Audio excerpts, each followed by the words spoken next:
वो आगे सबसे ज्यादा एक बड़ा अहम इशू जो पैदा हो रहा है कि वो शोएब साहब से पूछूंगा, आपसे पहले पूछ लेता हूं कि ये जो अभी सारा जो उनको अटक जेल में रखने का डिसीजन हुआ, ये कोर्ट ऑर्डर एक आया हुआ है, इसके ऊपर डेट नहीं है।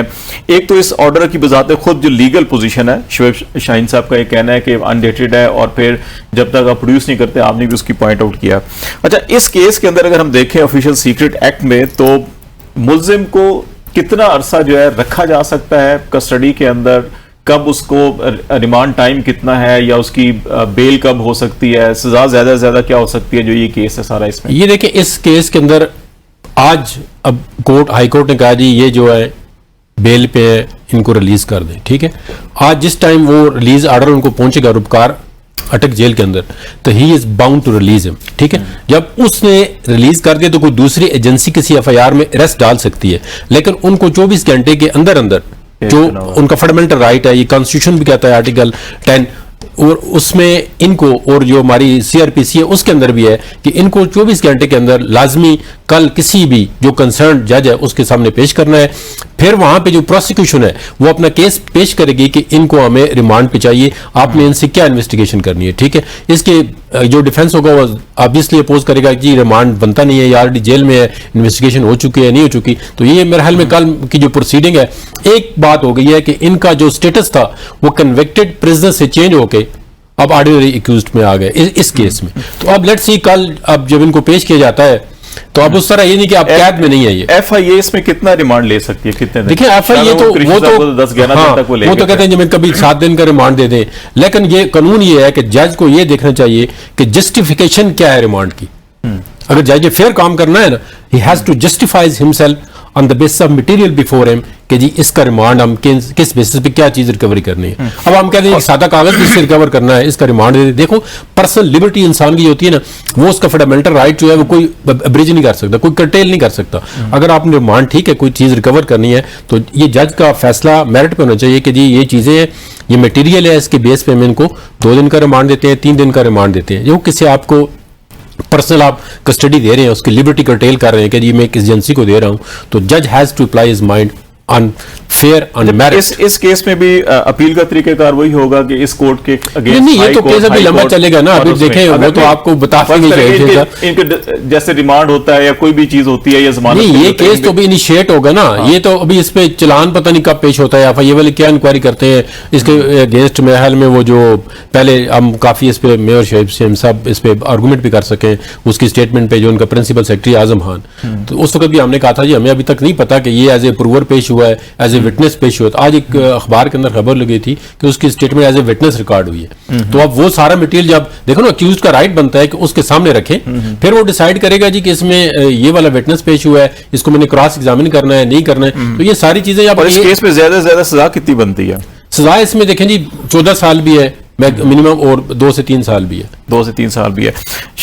शोएब साहब आपकी तरफ आता हूं कि इस केस का जो सारा का सारा साइफर का मामला है बेसिकली, अब ये एक सवाल ये उठता है कि अगर कोई भी मुल्क पाकिस्तान के सियासी मामलात में, अंदरूनी मामलात में या कोई भी मुदाखलत करता है, तो क्या चीफ एग्जीक्यूटिव जो है कि उसकी अनाउंसमेंट पब्लिकली नहीं कर सकता कि जी के फलां मुल्क जो है पाकिस्तान के अंदर मुदाखलत कर रहा है? तो ये ऑफिशियल सीक्रेट एक्ट की वायलेशन कैसे होगी? और इस केस को जो बेसिस बनाया जा रहा है जिसके ऊपर सारा का सारा, उसको जो कानूनी हैसियत और चीफ एग्जीक्यूटिव की पोजीशन और फिर फेडरल कैबिनेट के डिसीजंस उसके अंदर मौजूद है, उस सारे तनाजुर में कैसे देख रहे हैं? देखिए बड़ा इंपॉर्टेंट क्वेश्चन किया है, शुक्र है। मैं एक बात बताऊं, ये पहला कोई सहाफी देखा है जिसने ट्रू प्रॉपर क्वेश्चन फॉर्मुलेट किया है ये वाला।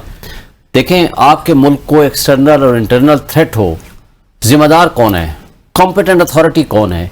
Elected prime minister of Pakistan under article 90 and 91 federal government का कौन कहलाता है? इसको मुस्तफा इम्पैक्स ने जजमेंट दी है PLD 2016 सुप्रीम कोर्ट 808 में। That is the prime minister and the ministers, ये हैं कैबिनेट, और इससे फैसला करना है, ये फैसला कहलाएगा फेडरल गवर्नमेंट का। अब आते हैं साइफर केस में।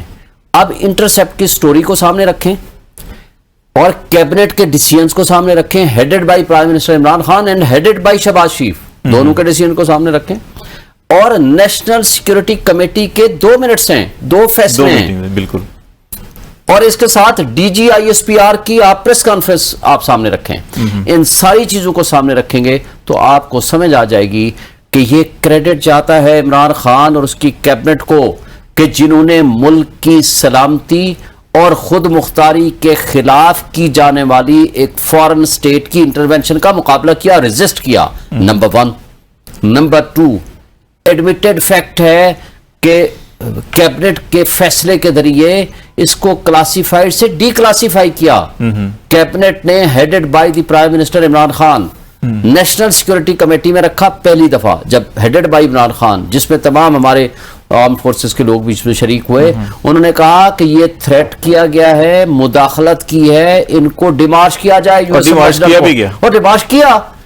जहां भी वाशिंगटन में भी एहतजाज कोई हुआ। हमारे ऊपर हमारे लिए फूल भेजे थे जिसके ऊपर हम शदीद एहतजाज कर रहे हैं। डिमार्श क्या है? शदीद एहतजाज। हमने शदीद एहतजाज किस चीज के ऊपर किया? फिर आगे आते हैं। फिर दोबारा शहबाज शरीफ साहब, जब no vote of no confidence हो गई, शहबाज शरीफ साहब ने दोबारा नेशनल सिक्योरिटी कमेटी की मीटिंग रखी। उसमें असद मजीद जो हमारा एम्बेसडर था, यूएस एम्बेसडर, उसको बुलाया endorse किया गया। उसने। वो आए और उसने कंटेंट्स एंडोर्स किए। फिर शहबाज शरीफ साहब ने फ्लोर ऑफ द हाउस पे खड़े होकर कहा, आप जरा उसको चला लीजिएगा, देख लीजिएगा। उसने कहा मैं इस पे हाई पावर्ड इंक्वायरी कमीशन या इंक्वायरी कमेटी बनाऊंगा। उसके अंदर धमकी आमेज गुफ्तगू थी। एक चीज इसमें जो अहम है सर, वो उसकी तरफ मैं लाना चाहूंगा आपको। थी, मुझे बताएं धमकी किसको थी, किसके खिलाफ थी? साइफर के कंटेंट्स आज इंटरसेप्ट ने जब उसको पब्लिश कर दिए, जब अमरीकी तर्जमान से पूछा गया तो उसने कहा, एडमिट करते हुए कहा, ये 2 डिप्लोमेट्स के दरमियान होने वाली गुफ्तगू थी। आज भी हमारा मुतालबा क्या है कि जुडिशियल कमिशन इस पे इंक्वायरी करे। एक चीज जो कहा जाता है कि प्राइम मिनिस्टर ऑफिस की कॉपी शायद ले गए साथ जाते हुए, और उस पे अगर से दूसरी नेशनल सिक्योरिटी कमेटी की मीटिंग भी हुई जिसको चेयर किया प्राइम मिनिस्टर शहबाज शरीफ साहब ने, तो अगर वो लेटर नहीं था प्राइम मिनिस्टर हाउस में तो फिर इजलास कैसे हुआ? उसके अंदर पेश कैसे हुआ कैबिनेट के अंदर? तो अगर वो कॉपी ले गए थे, ये जो और फिर आपको एक बात बताऊं, इसके अंदर एक और बड़ा देखें, जो भी लेटर आता है वो साइफर नहीं आता, उसके ब्रीफ नोट होते हैं, और वो सेक्रेटरी, कैबिनेट सेक्रेटरी एंड पीएसपीएम ये जिम्मेदार होते हैं। प्राइम मिनिस्टर के अंदर कोई भी चीज ये ना प्राइम मिनिस्टर की जिम्मेदारी होती है ना किसी और की जिम्मेदारी है, इसको सेफ कस्टडी में रखे। और एक आखिरी बात मैं बता दूं, इसके अंदर जो कुछ हो रहा है ना, ऑफिशियल सीक्रेट एक्ट की वायलेशन की है, जो इस वक्त तफ्तीशी है आपका एफआईए का। उसने पता है क्या हरकत की? पर्चा रिमांड जब अदालत में पेश किया, उसमें डायरी नंबर साइफर का लिख के दे दिया। साइफर का कोड लिखा गया है। इससे बड़ी बदकिस्मती और क्या होगी? उसके खिलाफ जब भी कभी इंक्वायरी हुई, he will be behind the bar. इस